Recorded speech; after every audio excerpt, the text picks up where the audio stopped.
just to prove to me that every now and then love, it takes a little more work than you planned. See, I heard that love is blind. So, I write all my poems in Braille. And my poems are never actually finished because true love is endless. See, I've always believed that real love is kind of like a supermodel before she's airbrushed. It's pure and imperfect, just the way that God intended.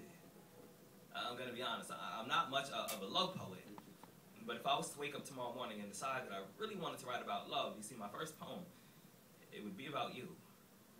About how I love you the same way that I learned how to ride a bike. Scared, but reckless. With no training wheels or elbow pads, so my scars can tell the story of how I felt for you. You see, I'm not much of a love poet, but if I was, I'd write about how I see your face in every cloud and your reflection in every window. You see, I've written a million poems, hoping that somehow, maybe some way, you'll jump out of the page and be closer to me, because if you were here right now, I would massage your back until your skin sings songs that your lips don't even know the words to. Until your heartbeat sounds like my last name, and you smile like the Pacific Ocean. I want to drink the sunlight in your skin. If I was a love poet, I'd write about how you have the audacity to be beautiful, even on days when everything around you is ugly.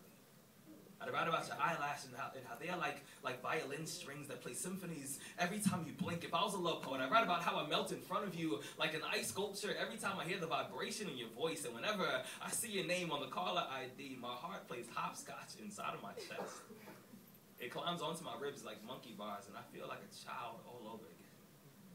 I know this sounds weird, but sometimes I pray that God somehow turns you back into one of my ribs just so I would never have to spend an entire day without you. And I swear, I'm usually not even a love poet. But if I was to wake up tomorrow morning and decide that I really wanted to write about love, my first poem, it would be about you.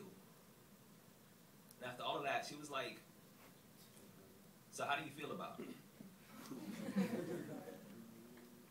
And I said, let's put it like this.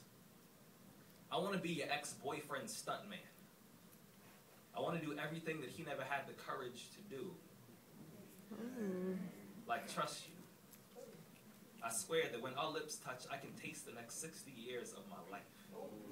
And some days, I want to swallow stacks of your pictures just so you can be a part of me for a little bit longer. If I could, I would sample your smile, and then I would let my heart beat through the bass line. We would create the greatest love song of all time whenever we stand next to each other. Love, I was the only one made for you, and you can be At Last by Etta James. I'll be Ooh Child whenever you're in pain, or you can be Candy-Coated Drops of Rain, even though it never rains in Southern California. And together, we could be music. And when my friends ask if you're my girlfriend, I'll say no. She is my musician. And me, I guess you can say that I'm her favorite song. Thank you.